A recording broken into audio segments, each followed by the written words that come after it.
হাসপটে দিয়ে তোর লেজ আমি কেটে দিয়েছি। এবার আমি তোর চোখ উপরে তেলে ভেজে খাবো।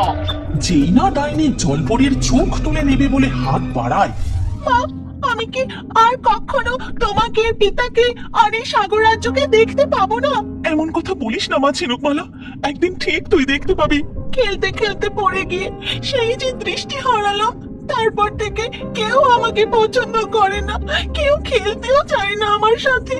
এই চির অন্ধকার আমার আর ভালো লাগছে না মা। আমি দু চোখ ভরে সবকিছু দেখতে চাই। আমি তোকে কথা দিচ্ছি মা, আমি তোর দৃষ্টি ফিরিয়ে আনার জন্য যত কঠিন কাজই করতে হোক না কেন আমি তাই করব। কন্যা ঝিনুকমালাকে এই কথা বলে মণিমালা জলপরী নীল সাগর রাজ্যের জলরাজার কাছে যায়। বলো মণিমালা, তোমার কি সাহায্যের প্রয়োজন? আমার মেয়ে ঝিনুকমালা অন্ধ হয়ে গেছে, সে কিছুই দেখতে পাচ্ছে না। আপনি কিছু একটা উপায় বলে দিন যাতে তার দৃষ্টি ফিরিয়ে দিতে পারি। আমাদের জলরাজ্যে এর কোনো প্রতিকার নেই, তবে একটা উপায় আছে, কিন্তু তা অনেক কঠিন কাজ, তাতে প্রাণের ঝুঁকিও আছে। আপনি শুধু উপায়টি বলুন, আমার মেয়ের দৃষ্টি ফেরানোর জন্য আমি সবকিছু করতে প্রস্তুত। তবে শোনো, আমাদের এই সাগর রাজ্য পেরিয়ে এখান থেকে বহু দূরে আছে এক জাদুর জঙ্গল। সেই জঙ্গলের গভীরে রয়েছে একটি ঢিপি, আর তারই উপরে ফুলের মতো ফুটে রয়েছে লাল, নীল, সবুজ রঙের আশ্চর্য পাথর।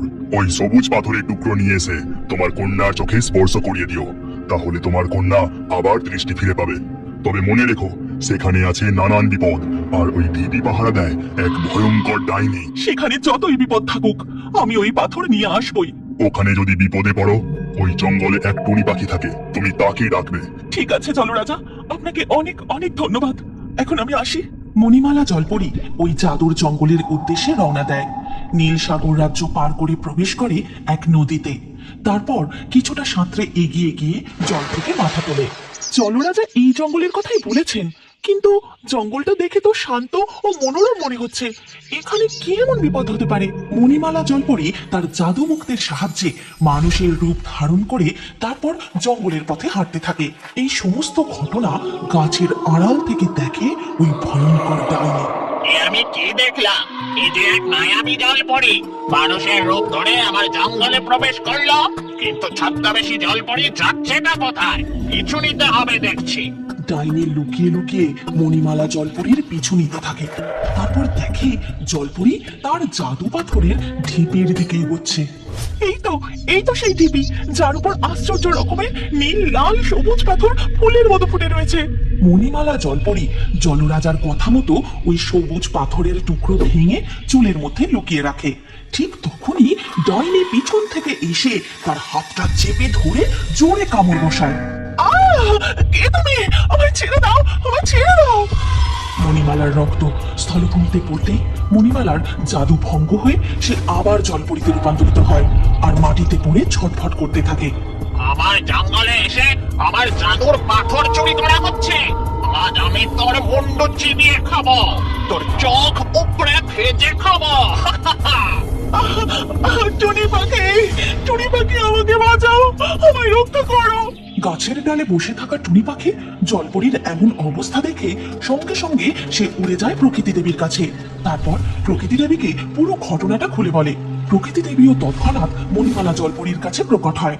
হাসপটে দিয়ে তোর লেজ আমি কেটে দিয়েছি। এবার আমি তোর চোখ উপরে তেলে ভেজে খাবো। যেই না ডাইনি জলপরীর চোখ তুলে নেবে বলে হাত বাড়ায়, ঠিক তখনই প্রকৃতি দেবী তার জাদু শক্তি দিয়ে ডাইনিকে বন্দি করে। ডাইনি, তোমাকে আমি আগেও সতর্ক করেছিলাম যে তুমি কাউকে আহত করবে না। তুমি আমার কথা আবার অমান্য করেছো। আমি তোমাকে এবার গুহায় বন্দি করব। হে প্রকৃতি দেবী, আমাকে উদ্ধার করুন, আমাকে বাঁচান। প্রকৃতি দেবী জাদু শক্তি দিয়ে মণিমালা জলপরীর লেজ ঠিক করে দেয়। তারপর মণিমালা জলপরী প্রকৃতি দেবীকে তার এখানে আসার উদ্দেশ্যের কথা খুলে বলে। ঠিক আছে মণিমালা, তুমি এবার তোমার জলরাজ্যে ফিরে গিয়ে ওই সবুজ পাথর তোমার কন্যার চোখে স্পর্শ করিয়ে দাও। ধন্যবাদ প্রকৃতি দেবী, এবার তবে আমি আসি। এই কথা বলে মণিমালা জলপরী তার নীল সাগর রাজ্যে ফিরে আসে।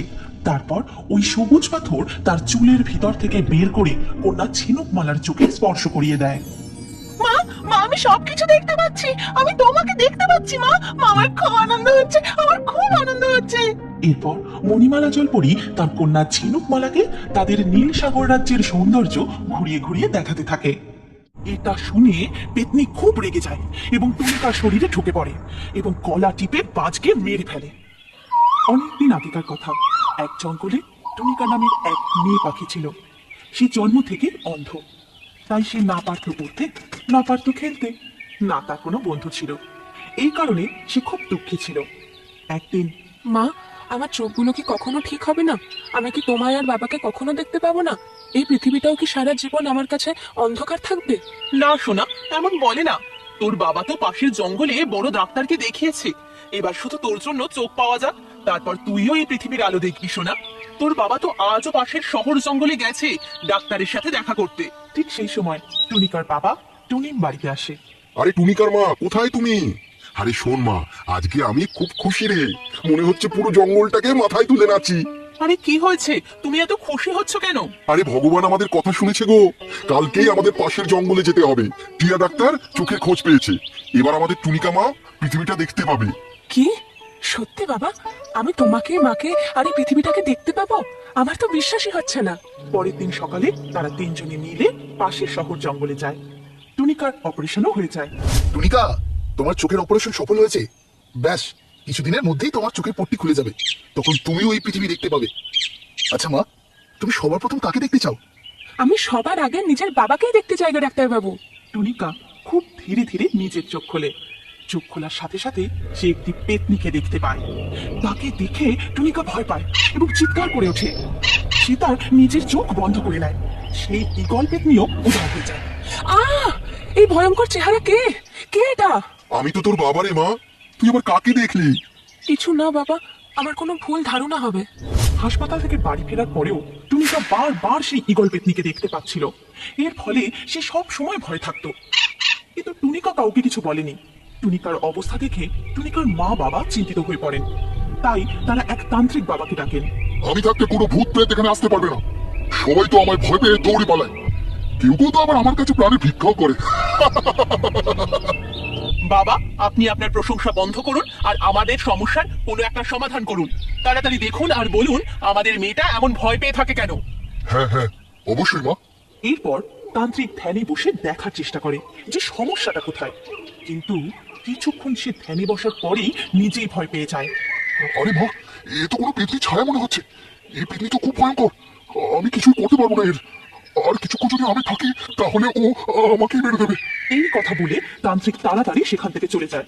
সেদিন রাতে যখন টুনিকা নিজের ঘরে শুয়েছিল, তখন সেই পেতনি সেখানে উপস্থিত হয় এবং টুনিকাকে ডাকতে থাকে। শব্দ শুনে টুনিকা ঘুম থেকে উঠে পড়ে এবং পেতনিকে নিজের সামনে দেখে ভয় পেয়ে যায়। কে তুমি? হাসপাতাল থেকে আমার পিছনে কেন পড়ে আছো? তুমি আমার থেকে কি চাও? আমি সব জায়গায় যাব।